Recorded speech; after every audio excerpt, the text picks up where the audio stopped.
Today I'm talking about a question that I get asked a lot. Is ChatGPT and AI good or bad for SEO, and can you use it to help with blogging? Let's dive in.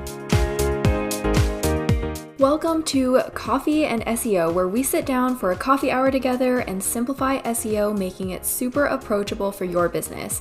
I'm Taylor, your host and the founder of Aligned SEO. And at Aligned SEO, we specialize in helping photographers, creatives, and service providers get visible online and reach their dream clients through holistic SEO strategies. Whether you're looking to increase your Google rankings, attract more dream clients, or just make sense of SEO, I will be your SEO guide and bestie. So let's simplify SEO, align it with your goals, and get your website working just as hard as you do so you can get back to doing what you love.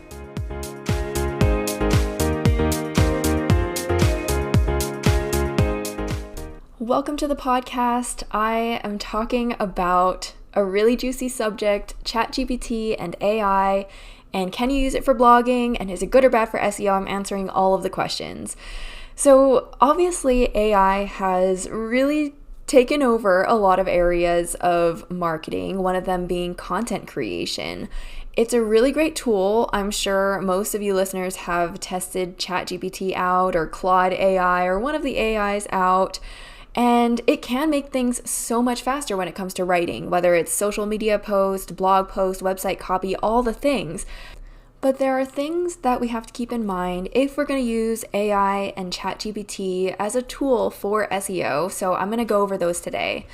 I also want to mention that Google has a perspective on AI-generated content. It actually has some articles, guidelines out there for the use of AI for generating content that I'm going to share with you today and link in the description below. So I'm also going to be sharing my best tips on how to use ChatGPT correctly for blogging without hurting your SEO, because it really can be a super helpful tool that can save especially solopreneurs a lot of time when it comes to blogging. However, if not used properly, it can negatively impact your SEO and your website, and it's really hard to undo that. You can't really undo that. So anywho, I want to start out with a quote from Google itself on Google's perspective on AI generated content. They said, "At Google, we've long believed in the power of AI to transform the ability to deliver helpful information." Emphasis on helpful there. It also goes on to say, appropriate use of AI or automation is not against our guidelines. So Google explicitly states, we believe in AI for content creation. It can help deliver helpful information, and if used appropriately, it's not against our guidelines. Okay, so what are those guidelines, and what does Google care about when it comes to content? So the article goes on to say, our focus on the quality of content rather than how the content is produced is a useful guide that has helped us deliver reliable, high-quality results to users for years. Okay, so what they're saying here in this quote is that they don't really focus on the means of like how the content is actually generated, but rather on whether it's actually high quality and helpful. Because Google is wanting to show the most reliable, high quality results to its users so that people actually use Google. And so, okay, if we were to break this down further, so what does quality, high quality content actually mean to Google? And how does it weed out the high quality articles and content from all the spammy content? Because of course we do not want to find ourselves caught on the spammy side at all. So Google actually says it rewards high quality content. So, okay, what is high quality content? Well, here's another quote. Google's ranking systems aim to reward original, high quality content that demonstrates the qualities of what we call EEAT, which stands for expertise, experience, authoritativeness, and trustworthiness. Now, what is EEAT? Why does it matter for SEO? So let me break down those four components. So experience. Have you actually do you have firsthand experience with what you're writing about? So it wants to show results that are not just informational, but actually you have experience and the authority and experience to talk about this topic. The second thing is expertise. So Google wants to know, like, does the writer of this article, like, does this website have like the knowledge and qualifications to actually talk about this topic? Like, should we show this at the top of search results? Do they have the expertise to go with what they're writing about? I think this especially is important if you are a service professional in any sort of like health realm, because it's really important to have the expertise in order to be an authoritative site to share about certain topics related to health and wellness. And then the third thing is authoritativeness. Are you seen as a reliable source in your industry? And I won't go too deep into this, but we can also think about it in terms of like on the internet too. Like, is your website reliable on the internet? Are people linking to you? Do you have a bunch of spammy sites linking to you or authoritative sites linking to you? These are the things that Google really cares about. And then the last one is trustworthiness. Is your content accurate, helpful, and fact-checked? Like, super important that you are writing high quality content that is trustworthy and authoritative, comes from your own experience, firsthand knowledge, and you are an expert in this area. And I like to think of these factors too as like making things a little bit more human. Like, at this point in time, AI does not own our brains. It does not have all our experiences. And so much of what we bring to the internet, whether it's social media or online in Google or your website, comes from a place of like our firsthand experience. And that's one of the best ways to make unique content that stands out and that's actually high quality. So Google rewards high quality content, and that is what it defines as high quality. And AI written blogs alone, likely like they'll be able to hit some aspects of it, maybe the expertise and authoritative side, maybe fact checking, that sort of thing. Although I will say not all of its facts are accurate, because AI gets its information from the internet and not everything on the internet is accurate. So you really just want to make sure that you're mindful of all of these things. I think AI can be useful for some of these factors, but it's never going to replace or be able to speak from your firsthand experience unless you tell it exactly, what to say. And so in that sense, I think AI should not be the lone writer. And I'll talk a little bit more about how you can actually use AI in your process and like what I would recommend. Here is another quote from Google here. Using AI doesn't give content any special gains on ranking, is what it's talking about. It's just content. If it is useful, helpful, original, and satisfies aspects of EEAT, it might do well in search. If it doesn't, it might not. So it's as simple as that. Like, it has to satisfy EEAT, which is what I just talked about. It has to be useful, helpful, and original. So all these different aspects that are, I think, a little bit more human. Okay, so before I dive into the how-to in terms of like using ChatGPT to generate content for you, I just have to point out a few different problems with AI-generated content, things to keep in mind. First of all, ChatGPT doesn't actually know things. It predicts language and uses sources online to compile its answers that it gives to us. That being said, one of the biggest risks to your site when using ChatGPT for blogging is that your content can end up being very unoriginal, not adding anything to the conversation, and could even look spammy to Google if you plagiarized on accident, if ChatGPT plagiarized, or if it took ideas and content from other sites, which it naturally does. And so that's another reason why it's important that you don't let ChatGPT generate your articles alone. You have to have a heavy hand in this process.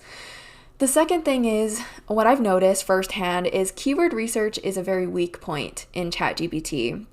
I have asked ChatGPT numerous times to compile keyword research for me and for my clients. Unfortunately, almost every single time it has generated research, the data is either wrong, like the numbers are wrong, or it gives very poor suggestions. So if you ask it for like keywords to rank a blog article for, it really, from my experience, does not give very good suggestions, because it is going to suggest a lot of things a lot of keywords that are not actually being searched and are not data backed. So I have since given up on ChatGPT helping me out with keyword research, and I use other tools like SEMrush and even Google Keyword Planner, SEO Mater, that are much, much more accurate and helpful. So I would recommend staying away from keyword research in ChatGPT. Now, keyword ideas is something completely separate, but you can't just expect ChatGPT to do the keyword research and it be accurate.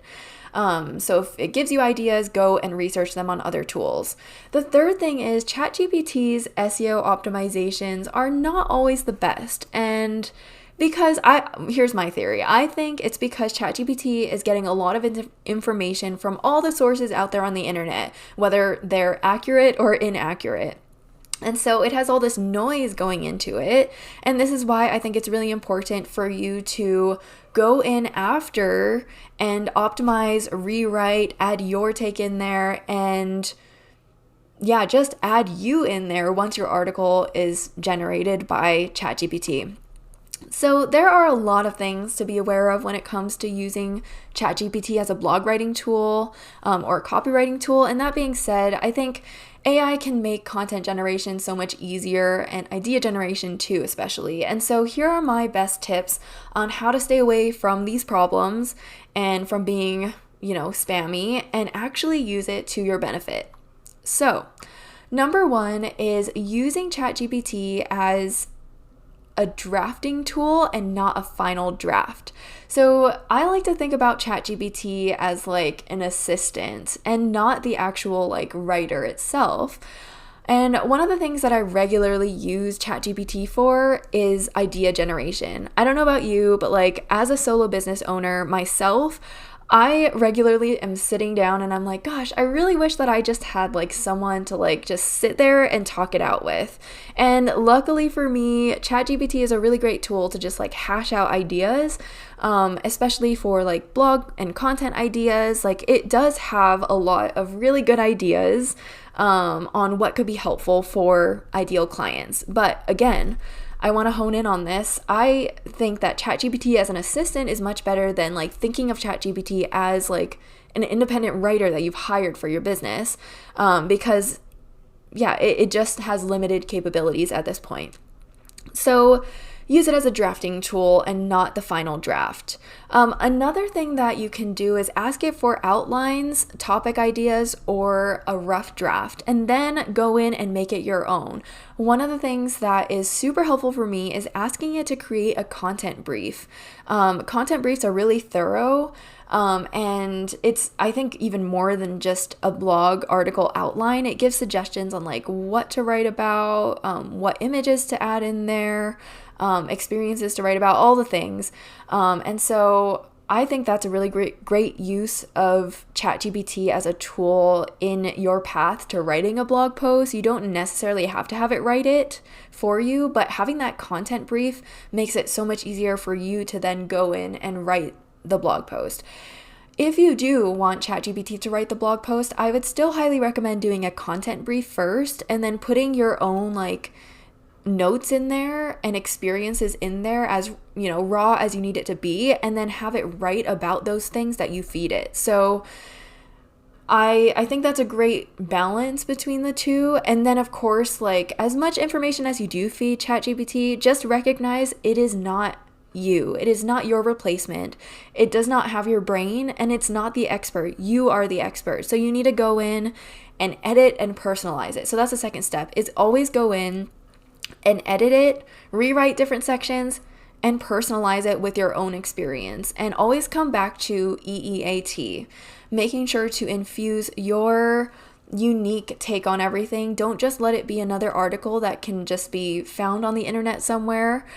Make sure that it really has you in there. Empathy, emotion, experiences, tone of voice, all the things. And then my third recommendation is do SEO research separately. So when it comes to keywords and SEO, optimizations throughout your blog posts, I would recommend that you don't just take ChatGPT's recommendations or, optimizations, and you actually go out and do your research on SEO and infuse it in your article, because from my experience, ChatGPT is, again, not very good at keyword research.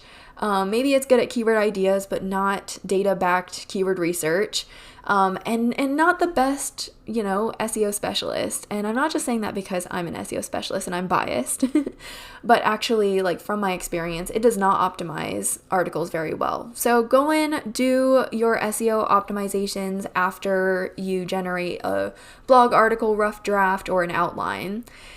And so that brings me to my last tip, which is make sure that you are putting in there like actual helpful links and images and media to make sure keep the article interesting and enhance your article with like unique photos and links. So those are my best suggestions on how to utilize ChatGPT as a great tool for content generation without getting on Google's bad side. So I would be remiss to not talk about Google's stance on spam and automation before we go, because it really does go hand in hand with AI.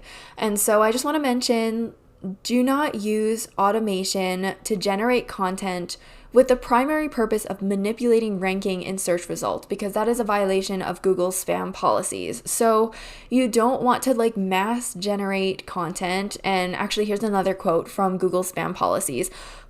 Publishing large amounts of content that has been generated or heavily modified by automated means without regard for quality or user experience is a violation of our spam policies. So just keep those things in mind as you are using AI as a tool to generate blogs. I think that it can be a really helpful tool, like I said, but it is not a replacement for human creativity, and it does not replace you or your brain or your expertise. So remember that, and remember EEAT is crucial as you're writing an article. Google does not care if content is AI generated or human generated, as long as it's high quality and it meets those standards and is really unique, honestly, too. Like, we don't want to add a bunch of things into the conversation that are just a repeat of what everyone else is writing about. You want to add your own flair, your own tone of voice, experiences, the things that AI cannot replace. And then, of course, remembering that SEO research, keyword research, and optimization should be done separately from AI writing. That would be one of my biggest suggestions here. So all of these tips are going to be, and the information is going to be linked down below in the show notes. Take a look at it, print out the article, save it, whatever you need to. As things change, I'll continue to report on them. But Google says a lot of this information itself. And if Google cares about it, we should care about it too. And so I would just encourage you to take notes, apply these tips as you use ChatGPT as a tool. And if you have any questions, I just want to invite you to DM me on Instagram at AlignedSEOCo if you have any questions, or leave a comment in the show notes on my website. And if you want to learn a little bit more about how I can help you with your website's SEO, visit AlignedSEO.com and let's schedule a time to chat. Thank you so much for listening to this episode, and I will see you in the next one.